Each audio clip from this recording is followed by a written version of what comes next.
Olá, Timóteo. Vou fazer agora aqui a gravação da sua verificação referente à unidade 2, começando por uma revisão da unidade 1.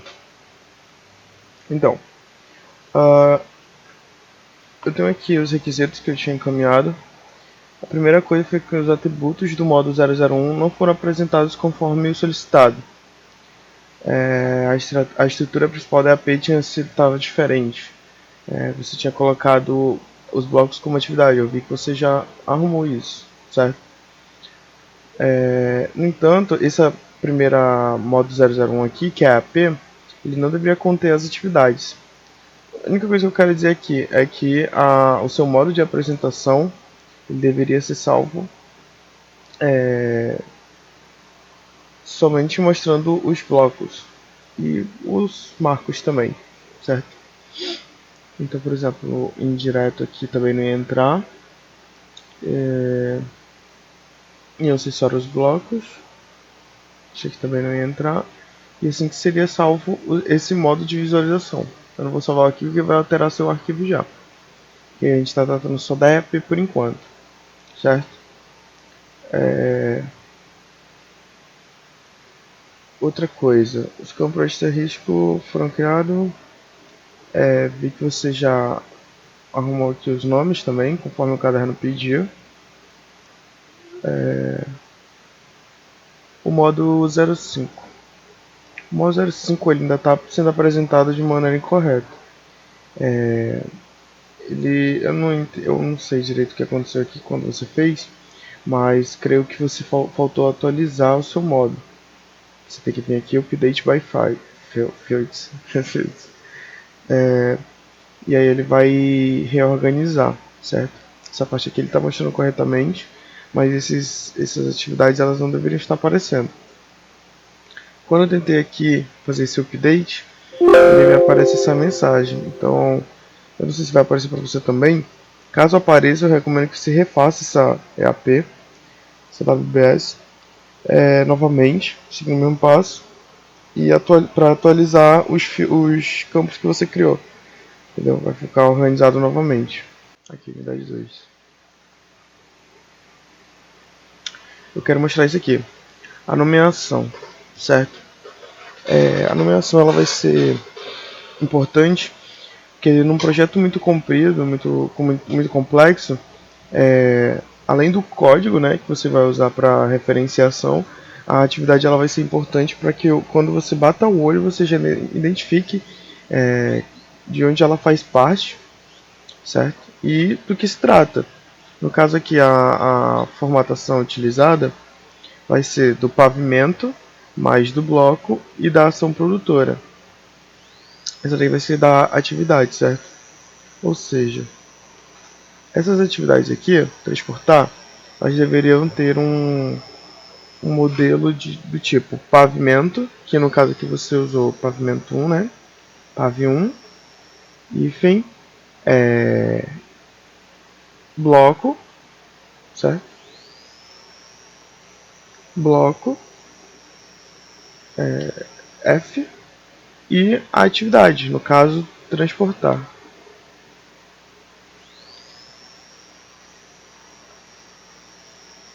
Desse modo, mesmo que nós realizemos um modo aqui onde a gente oculte as fases, os blocos, a gente ainda vai conseguir identificar que essa atividade ela se trata do transporte, certo?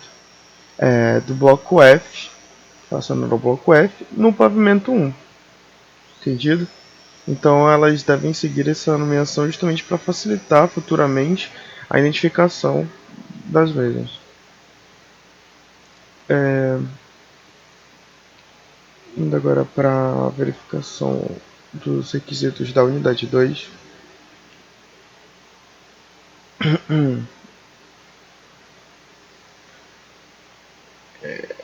A primeira coisa aqui é relacionada à unidade 2 que eu tenho para citar para você vão ser sobre o seu sequenciamento. Não que esteja errado o sequenciamento, você fez uma seguindo a outra, mas é que a ideia é que você aproveite o máximo de tempo possível para agilizar o processo, o processo não, o projeto, e que você consiga utilizar sua mão de obra de maneira eficiente. O porquê de eu estar falando isso? Aqui nós temos o pavimento 1, certo? Todo o seu pavimento 1 ele vai ser como se fosse o primeiro andar do prédio. O pavimento 1, justo. Então, a ideia aqui é que você consiga, com a sua equipe, construir mais de um bloco por vez. Já que nem toda a equipe vai estar concentrada num bloco só. Então você começa com o bloco F e enquanto você faz o bloco F já tem um pessoal que pode estar trabalhando no bloco A, por exemplo, nesse primeiro bloco A, e um outro pessoal no segundo bloco A. O mesmo acontece com a atividade de gramar. Aqui a ideia é que a atividade de gramar ela seja realizada independente da construção dos blocos do prédio, certo? Então, junto com a construção do pavimento 1, a gente já pode dar início na atividade de urbanização aqui, por se tratar de todas elas de um mesmo, como posso falar, nível de solo? Não sei se isso existe, mas acho que fica doido de entender a ideia. E acontece assim o mesmo para os outros. Porque desse modo de sequenciamento, você está realizando um bloco por vez com uma atividade por vez. Tem muita gente aqui que ela tá ficando parada, sem realizar atividade nenhuma, certo? Porque dependendo aqui, você vai ter que considerar o número da sua equipe, certo? O quantitativo de HH. No caso, a gente vai ter 3 equipes, certo? Então, você consegue fazer esse dimensionamento para que elas estejam atuando em mais de um bloco ao mesmo tempo. Assim, vai mudar consideravelmente. Você pode mudar consideravelmente esse sequenciamento, tornando ele mais eficiente. Então, eu recomendo que você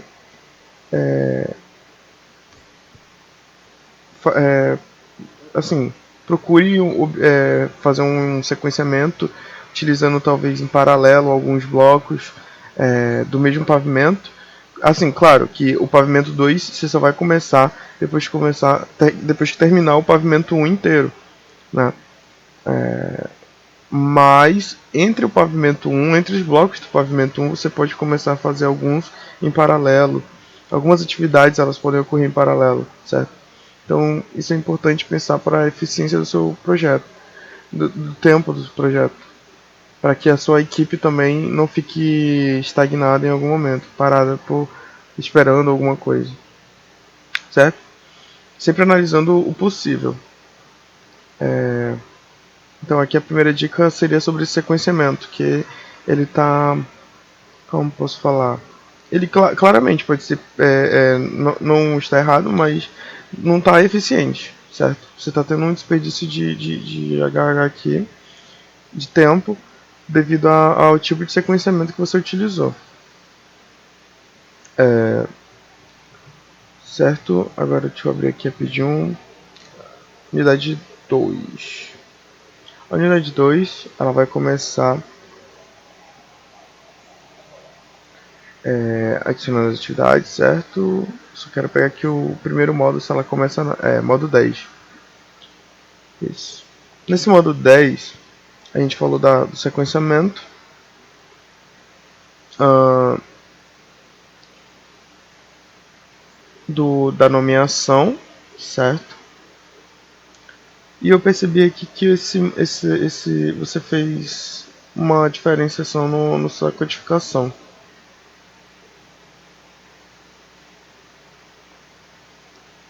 Bom,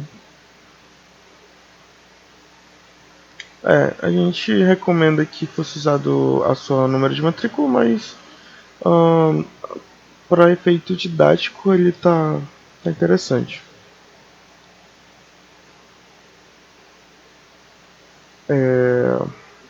Duration, tudo certo. Volume remaining. E o calendário também você deixou tudo único por enquanto, né? Tá certo. Indo para o outro modo agora de RAID. Esse modo de RAID ele é interessante para a gente conseguir verificar as atividades que estão sequenciadas e as que não estão, possuem sequenciamento. No caso, a gente pode aplicar um filtro para ver se existe alguma que não contém predecessora. Então a gente percebe aqui que a sua atividade de planejamento do trabalho indireto, ela não tem nenhuma predecessora. Por que isso é importante? Porque todas as atividades elas devem ter predecessoras e sucessoras, sendo que apenas o marco de início não deve haver predecessora e o marco de fim do projeto, tá tratando do projeto total, não deve ter sucessora.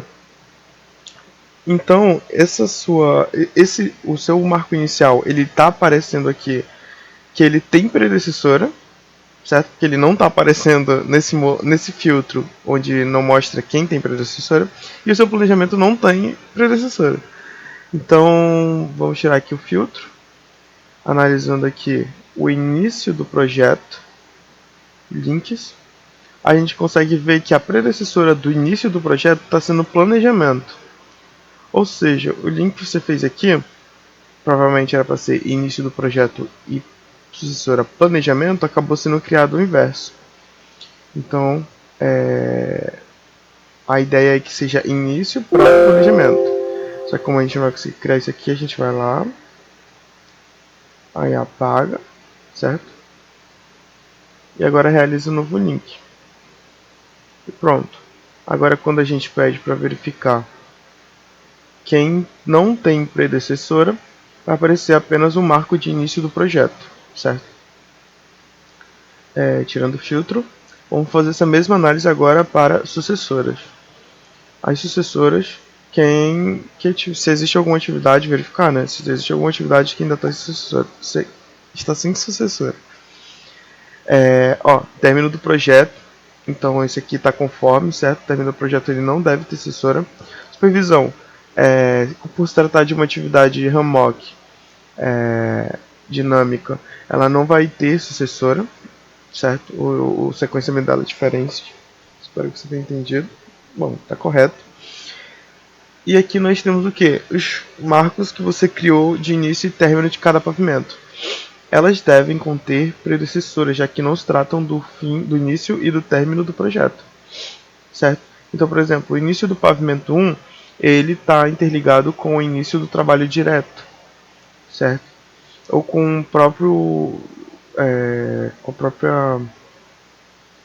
início do projeto, talvez, não sei se tem etapa, ele pode ter uma etapa inicial, então vai ser depois dessa etapa inicial que começa realmente o início do pavimento 1. Pavimento 2, ele vai ser após o término do pavimento 1, certo?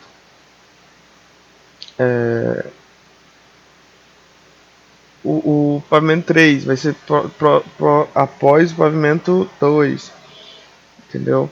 Então faltou você só fazer o sequenciamento desses marcos que você criou.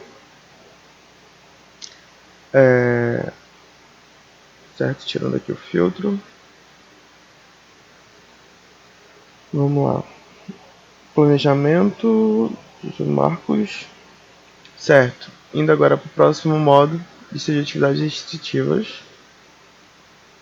Aqui, as observações que eu tenho são, além das anteriores mencionadas, faltou preenchimento do nível de prioridade. Aqui você vai preencher com valores para que relacionando o nível de prioridade entre as atividades, tá? A numeração ela vai ser realizada por você mesmo e você pode fazer uma prioridade entre blocos, entre atividades, certo? E isso vai depender do seu nível de detalhamento. Porque o que acontece? O próprio software ele faz alguns cálculos, ele processa alguns dados. E quando ele vai fazer um reajuste do cronograma, ele leva, se ocorrer de dar choque entre duas atividades, ele vai levar em consideração a prioridade. E a ideia é que você consiga, através do valor que você defina aqui na prioridade, dar mais importância aos blocos, por exemplo, com maior risco, certo? Uma necessidade de entrega maior, talvez, que seja mais impactante. Então, faltou aqui descrever os níveis de prioridade. E o espaço requerido, eles vão ser associados às atividades, certo? No caso, 15 metros que você colocou. Até conferir aqui no caderno. Aqui. ABCE são 30. AB. Isso, 30. E os outros são 15, certo? Então. Não, esse aqui não. Esse aqui. Então, só ajustando que o espaço requerido vai ser nas atividades, certo? Aqui não tem mais informação, calendário ainda continua o mesmo, certo? Indo para o próximo modo agora, de análise. Aqui eu percebi duas coisas. As folgas estão aparecendo aos marcos devido à falha no sequenciamento, que já foi mencionado. O drag duration não, drag days, ele não está aparecendo nenhum valor. O que acontece? Eu não sei se você conseguiu verificar no vídeo, mas você tem que ativar uma opção para que ele apareça. Aqui você vai usar processamento, ele deveria abrir uma janela.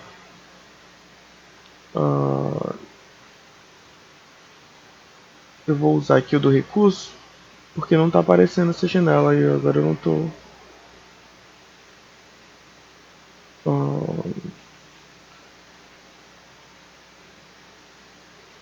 Bom, a ideia é que quando você clicasse aqui para o processamento simples, ele abrisse uma janela parecida com essa, certo? Sem essa parte de método, e em Reserves aparecesse uma opção aqui, ó, Calculate Drag. Bom, no vídeo ele já informa do que se trata o drag, então acho que não cabe me informar aqui agora, mas ele vai demorar um pouquinho e ele vai te informar justamente o quantitativo para cada atividade.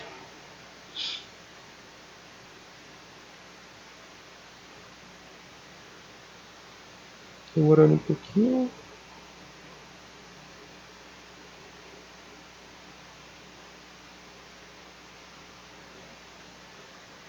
Pronto, agora já está sendo informado o drag, certo? Para cada atividade. Está relacionado à folga entre o sequenciamento criado. E isso vai servir para que no drag duration porcentagem aqui nós temos a criação de uma fórmula que eu vi que você não fez, certo? Que é basicamente o cálculo em porcentagem do drag em relação à duração da atividade. Aqui, certo? Então, modo 25, faltou a ativação do drag e a criação da fórmula de cálculo do drag duration, que é a porcentagem percentual.